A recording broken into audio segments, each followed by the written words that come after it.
राधे कृष्णा आप सभी को। कार्तिक मास महात्म्य अध्याय 14। कार्तिक मास का आज लिखूं 14वां अध्याय। श्री हरि कृपा करें, श्रद्धा प्रेम बढ़ाएं। राजा पृथु ने नारद जी से पूछा, हे मुनि श्रेष्ठ, तब दैत्यराज ने क्या किया, वह सब मुझे विस्तार से सुनाइए। नारद जी कहने लगे कि हे राजा पृथु, हम तो इतना कहकर वहां से चले आए, परंतु जालंधर ने पार्वती जी की इतनी सुंदरता सुनकर काम ज्वर से पीड़ित हो राहु को बुलाकर शिव के पास भेजा। राहु उसी समय चंद्र के समान उज्जवल कैलाश काला करता हुआ द्वारपाल नंदी द्वारा रोके जाने तथा शिव के सामने उपस्थित किए जाने पर उनसे बोले कि हे शिव, तीनों लोकों के नाथ और सब रत्नों के स्वामी जालंधर की आज्ञा सुनो। शमशानवासी तथा नरमुंडों की माला धारण करने वाले जटाजूटधारी तुम्हारे जैसे अवधूत के पास पार्वती जैसे परम सुंदर स्त्री शोभा नहीं देती।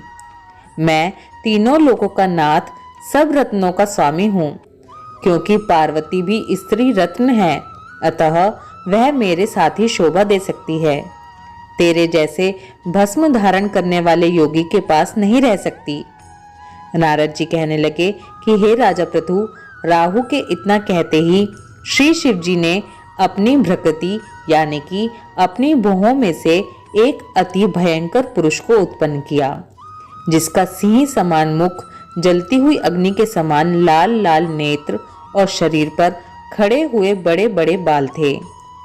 उत्पन्न होते ही जब वो राहु को खाने के लिए आगे बढ़ा तो राहु भयभीत होकर कहने लगा कि हे शिव, मैं ब्राह्मण हूँ और इस समय एक दूत भी हूँ, अतः तुम मुझको मत मारो।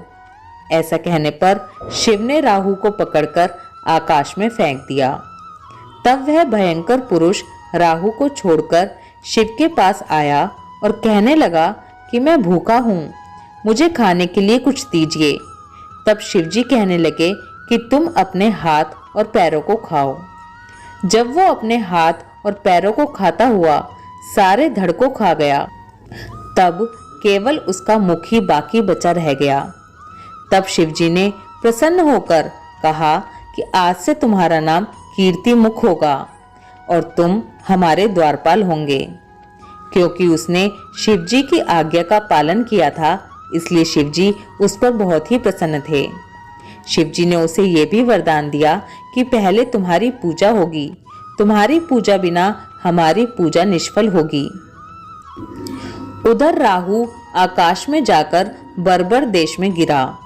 राहु की ऐसी दशा सुनकर जालंधर को बड़ा क्रोध आया और वह दैत्यों की 1 करोड़ सेना लेकर अपनी पुरी से बाहर निकला। बाहर निकलते ही सामने एक आंख वाले शुक्राचार्य और राहु मिले। इनके अतिरिक्त और भी अनेक अपशकुन हुए, परंतु वह रुका नहीं। कार्तिक मास महात्म्य अध्याय 14 समाप्तम। ओम नमो भगवते वासुदेवाय नमः। राधे कृष्णा।